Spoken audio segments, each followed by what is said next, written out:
Rantes even can't choose and no game now boy no.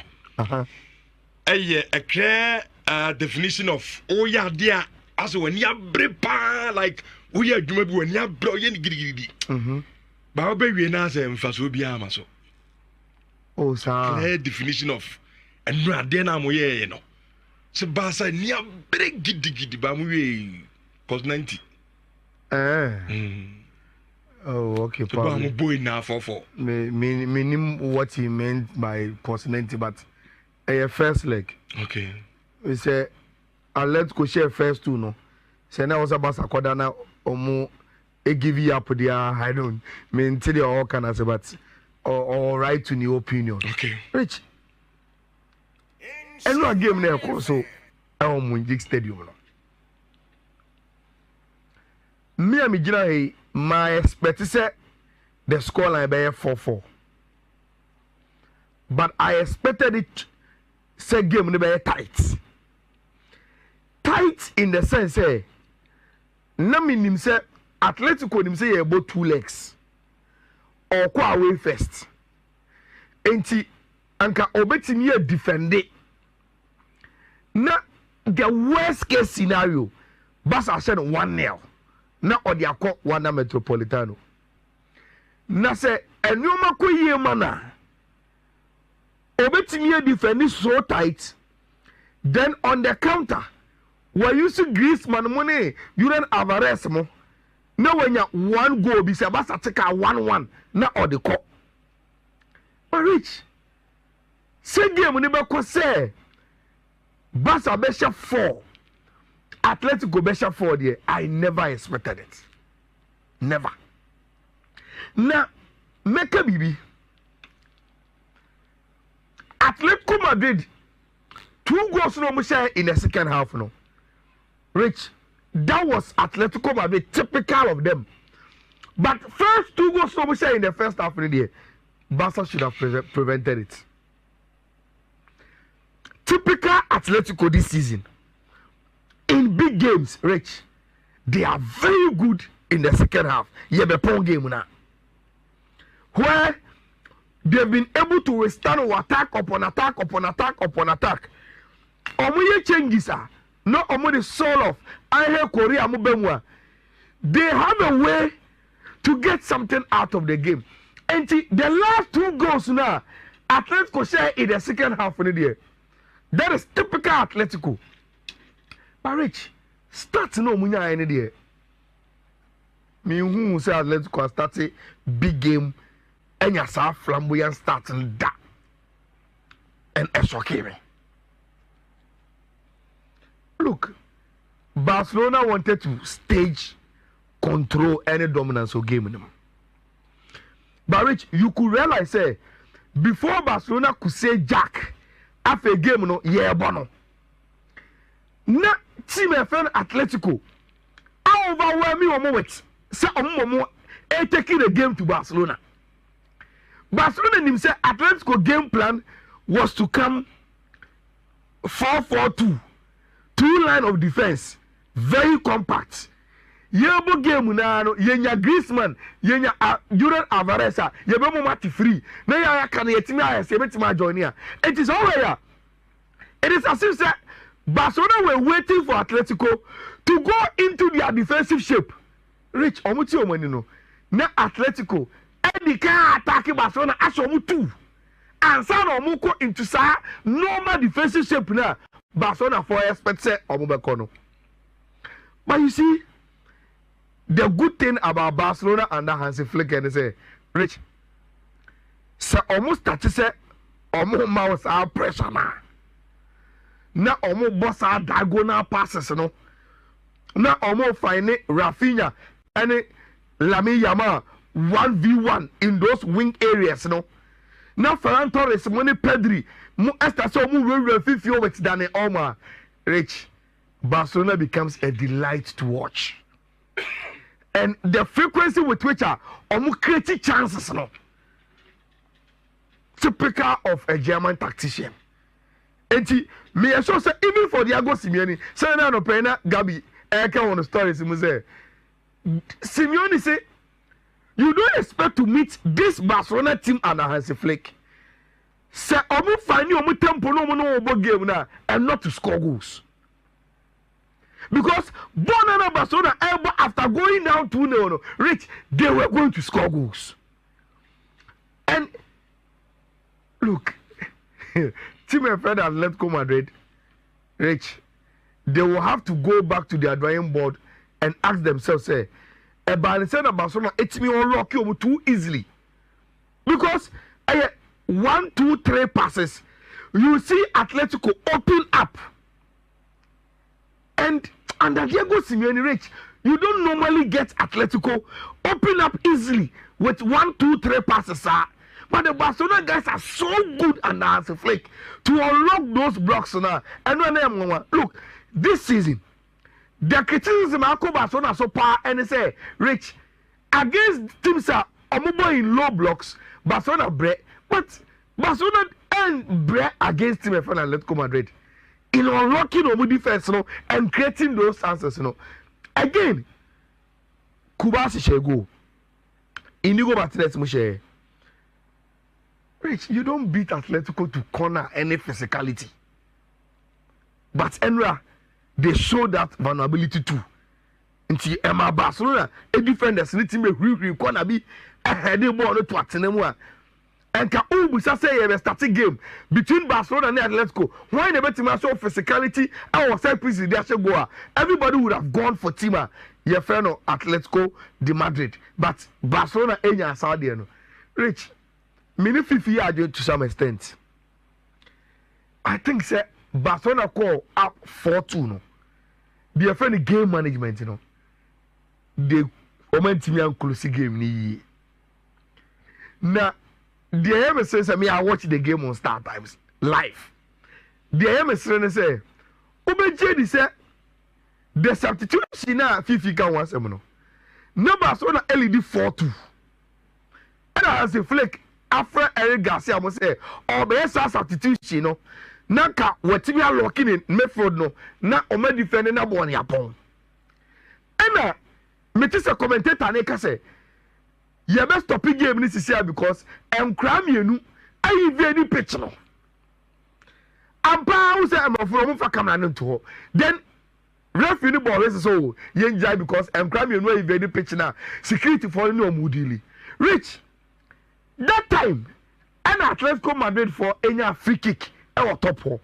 And because of the pitch evasion, Barcelona anti-me and yes substitution at that time. Rich you both free kick. What I say? Yeah, but tempo no slow. Now you just so young China security for the Juba.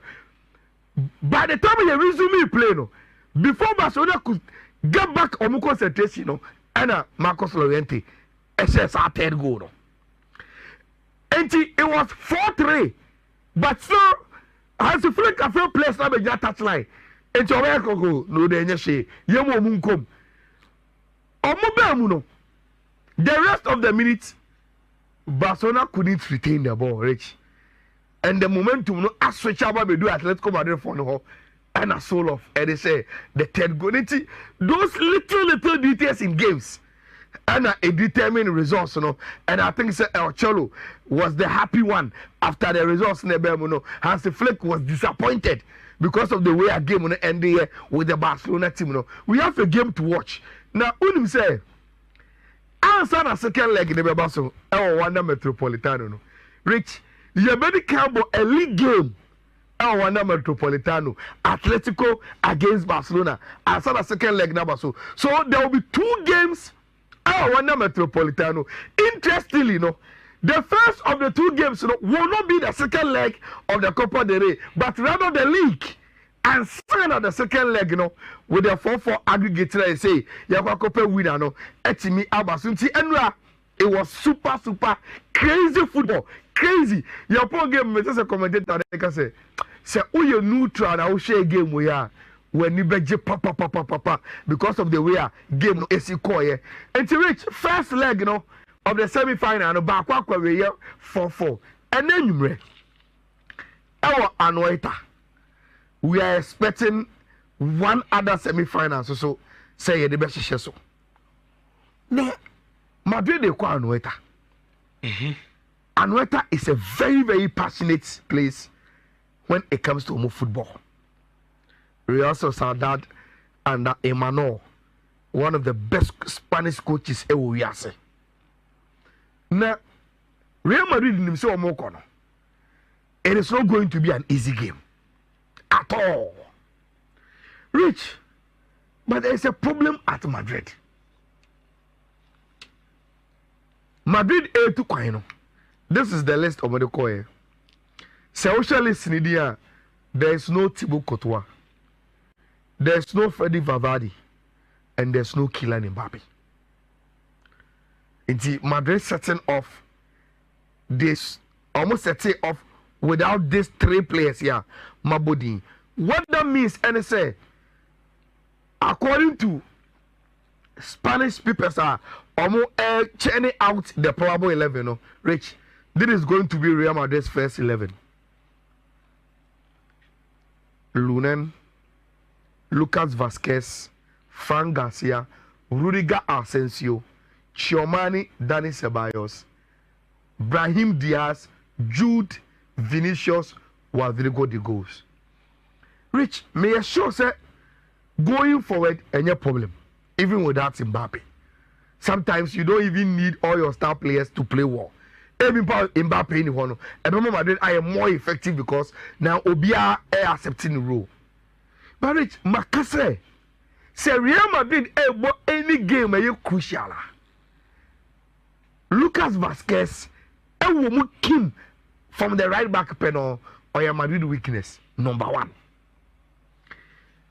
Fran Garcia super player. But defensively, Rich, our problem kakra, the offense or your suspects.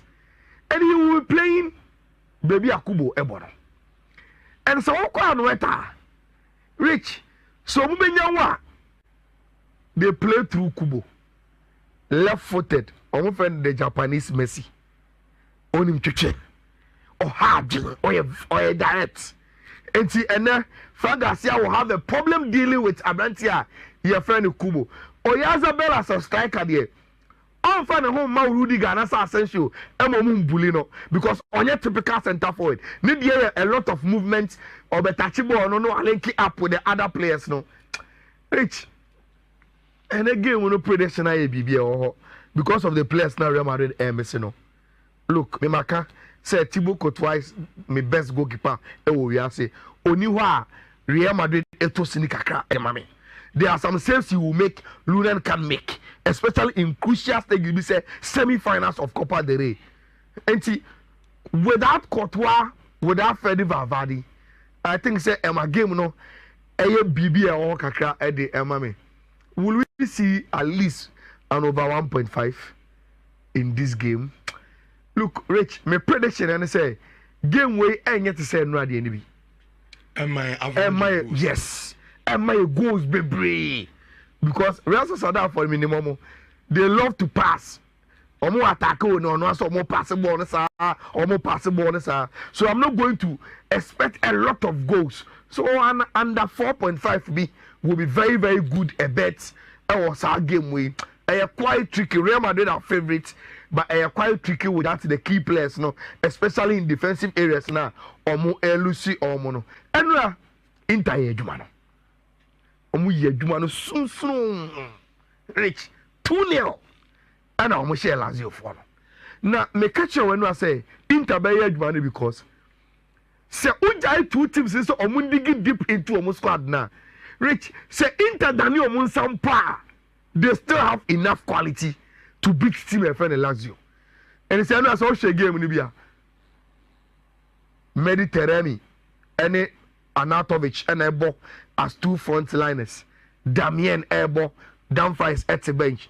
Even in the midfield, Kano Global Boss, Panathinaikos and second goal to Grano. Of the bench and the buy, it was Asanimo, I don't know, Mubo Ewo, Fifi, Okwecho had the Vraj Munina, Nansay, Omusha, and Bo Games Libi, and a Pavamo and a Ebeboye. But Inter was solid, and they made sure Omusha Lazio by 2 goals to 0. Rich, Unim say, and no win now. Inter Enyano. HSA, your derby be share in the semi-finals of the Coppa Italia, and that is the Milan derby. Okay. AC Milan are normal qualified that.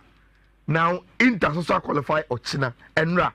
In the semi-final, one of the games that we are going to witness the Milan derby, AC Milan against Inter in the semi-finals of the Coppa Italia. And then one of the quarter-finals ever so at the Allianz Stadium, Juventus airborne Empoli. Now, so much we ever so and rich. Ye bobin chair February. Empoli echo Allianz Stadium, Juve show 4.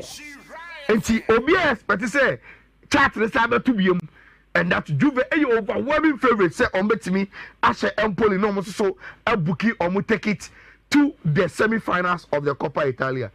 No, I don't pay me to office. And name ne games in Kakrana, Murphy. Me to office one, Fifi cancer, me, look, Chelsea share and by virtue of that, Chelsea right into the top 4. And unim the I am a slicker. Me and I can't Chelsea be share. And I said Enzo Maresca should just go back to the fundamentals where he will play Kopama in number 10 on board the wingers, no on board one striker, on board Casedo, no Enzo, no money back 4. And it was the same. And Chelsea were dominant throughout the game. Bipiacha someone on Beshe. Interestingly, Rich, Chelsea started a game, no. He seems saying Kuku was over center forward. Until he was still playing from the left. And until now was a pushing Jadon Sancho echo right. No Pedro Neto echo as a center forward with Kopama Awonechi. And where the fire, for no dear only one samka. But Rich, Meka Chief if you say, I no credit Chelsea bebo Copenhagen, bebo Leicester, bebo relatively cheaper games. But I Chelsea last 5 matches on bebo and Sunday upon Premier League now. Because he is saying Chelsea contenders in first more about tougher games. Rich, Chelsea tougher games nina. And with the last 4 games on bebo and Sunday Premier League no. And it's a 50 check here. Me also somebody to break a crack. I was say he's not even saying Chelsea will finish top 4. So man, dead. That is too much. Look, meaning say Chelsea will play in the Champions League next season. My simple reason and I say, Sawasha, Premier League will produce 5 teams for the Champions League. Until from 1st to 5th over Champions League. I think say and no, and was a Chelsea team will. I just say crown only 5th. Na until me and Champions League what 3rd day. 15 to say na 88 break Rich. And then games way and so in the next 1 minute I will be done with analysis.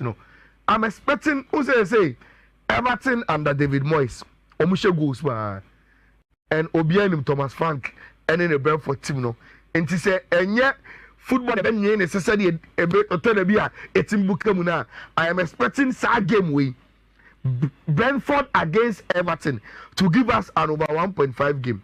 Look, me metunko 4-4 against Man U. But Matisse wakunya na wo team no, o se Man U be sha. Oh, you be sha. Me kan say Amorim buy no. The first match, Okobo 1-1. Omu queen. Team Legends switch ye ti no mo balls ana si anon bombo. Ntiunim. Tema na oti akunye no ma fifi buza sa machine house mbesen. Nem say on kai. Ba we ke tu kai pa na senchina wo say catch go for say. Mo be say. At the content ma make us ye be she no. Eye omo away performance. Switch say. Away ni nye. Away ni nsheda nyi hu. Na mu home ni ye. Oh. Away no we mu away ni ba mu home no so nye.